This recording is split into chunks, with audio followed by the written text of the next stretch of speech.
بسم الله والصلاة والسلام عليك يا حبيبي يا رسول الله. أهلا بكم غالياتي، نتمنى تكونوا كامل بخير وتكونوا في صحة جيدة وفي أحسن الأحوال إن شاء الله تعالى.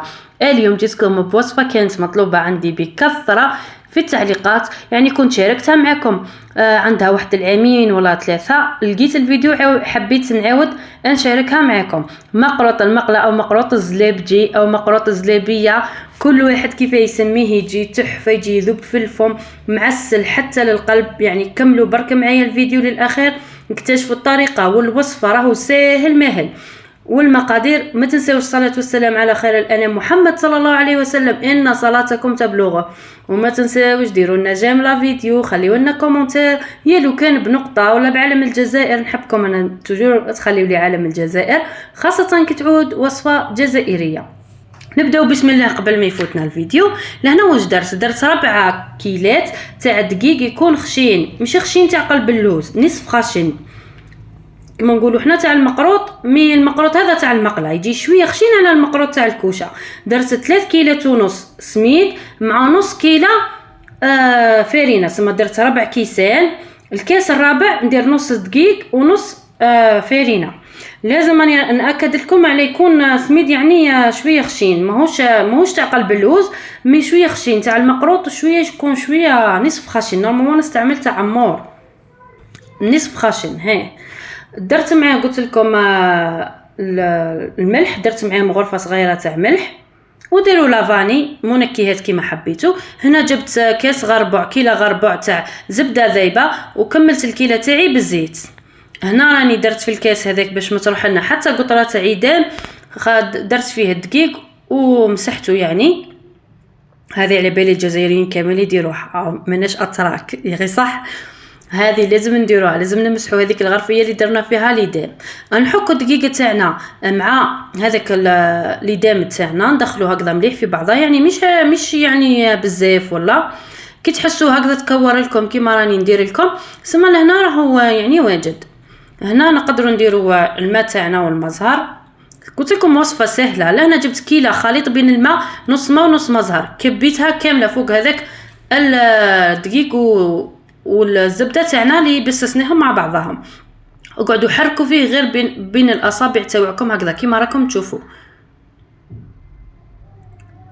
شوفوا يجيكم مع الاول كي شغل راهو جاري، كي شغل راكم كثرتوا بزاف.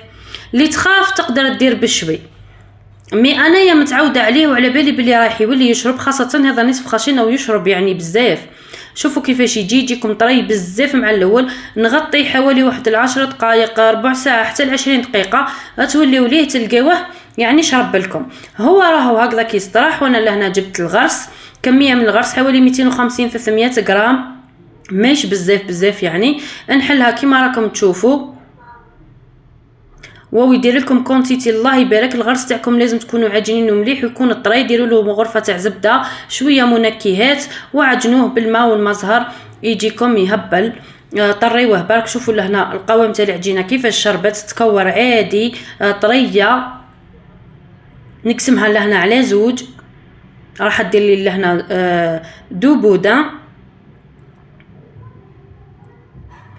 كورهم كيما راكم تشوفوا.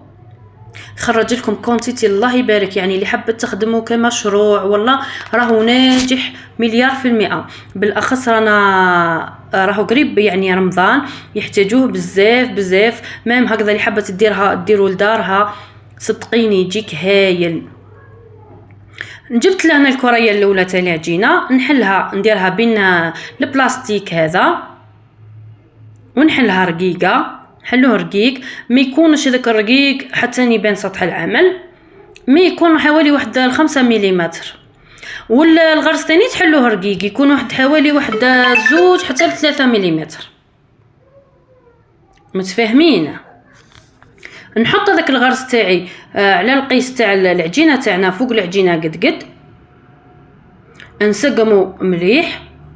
كاش زائد يعني كيما راكم تشوفوا، انا كان عندي شويه من هذاك الزايد تاع الغرس، نحيته بالموس عادي باه من بعد كي ترولي وما يخرج لكمش الغرس، ما يجيكمش خارج. ومن بعد كما قلت لكم عاودت قلبت البلاستيك تاعي فوق هذاك الغرس وعاودت حليت بالحلاله باه الغرس هذاك يثبت فوق العجينه يلصق معاها.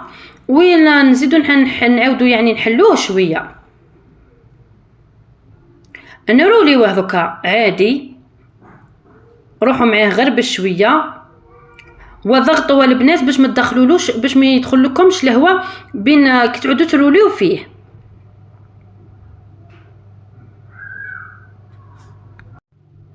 كما راكم تشوفوا هانا خلصنا البودان تاعنا الاول. نسكروا برك هذيك التسكيره اللي تجي من تحت هكذا كما راكم تشوفوا، سكروها مليح وقلبوها من تحت. دوكا تحبوا تخليوه كيما راهو هكذا كيما نقولوا بودان وتقطعوا يجيوكم مدورين، تحبوا ديروا كيما راح ندير انايا، درت لهنا النيلو هذا ونشكلوا على شكل مثلث. نطلع هكذا بصباعي برك، راهي عمليه سهله. شوفوا ديروا له هكذا يجيكم مثلث، يجي شكله ثاني باهي. ولا اللي حبيتوا ما ديروش مثلث ديروه مدور، خليوا البودان تاعكم دائري كي الاسطوانه وقطعوا. سقموا برك باش يجيكم متحوف ونقطعوا كل حبه قس 1 سنتيمتر ولا اصبع. ولا هنا هذه الحاشيه الاولى. شوفوا انا كل بودان دار لي حوالي وقيله 20 حبه، مع هذوك لي شوت اللي يجيو منه هذوك اللي ما يجيش فيهم الغرس بزاف من القدام.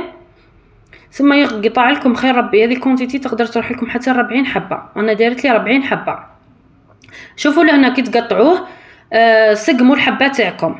ديفوا هكذا شتو تحطوا الموس يشغل يهبط شويه العجين، مي نورمال ما تحيروش رواحكم. شوفوا كيفاش نحكموا نعاودوا نسقموها مثلث عادي جدا، ما فيهش يعني تخربيق بزاف، والله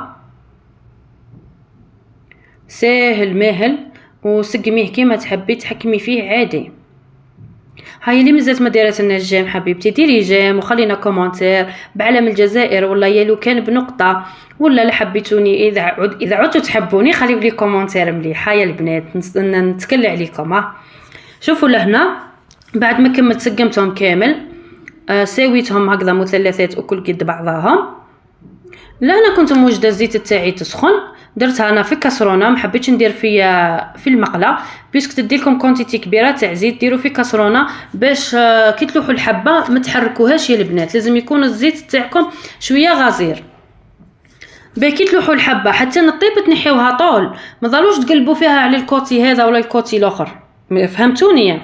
ثم كي نحطوا الحبات تاعنا في الزيت يطيبوا، كي يطيبوا نحيهم ديريكتومون. ها من لهنا ما قلبتهم ما حركتهم ما والو، ها نحيها ديريكتومون من الزيت تكون طايبه من الزيت طول للعسل. كي تنحيهم من الزيت وهما سخونين العسل يكون بارد، نعسلهم كما راكم تشوفوا. نخليه هكذا شويه في العسل ما بين ما طابت لي الكوطه الثانيه. كي نشوف الكوطه الثانيه قريب تطيب لي نحي هذا من العسل يكون تشرب بيسكي يعود سخون والعسل بارد ثم يتشرب لكم ويجي معسل حتى للقلب.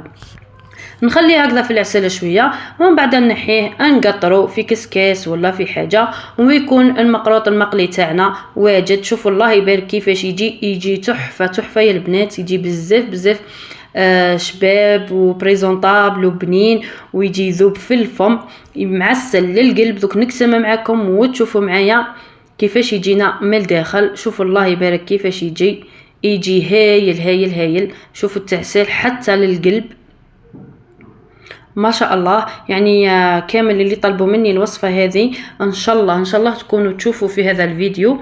وادعوا لي البنات، ادعوا لي دعوه خير ان شاء الله، ربي يفرج علينا وربي يبقى علينا ستر كامل اجمعين.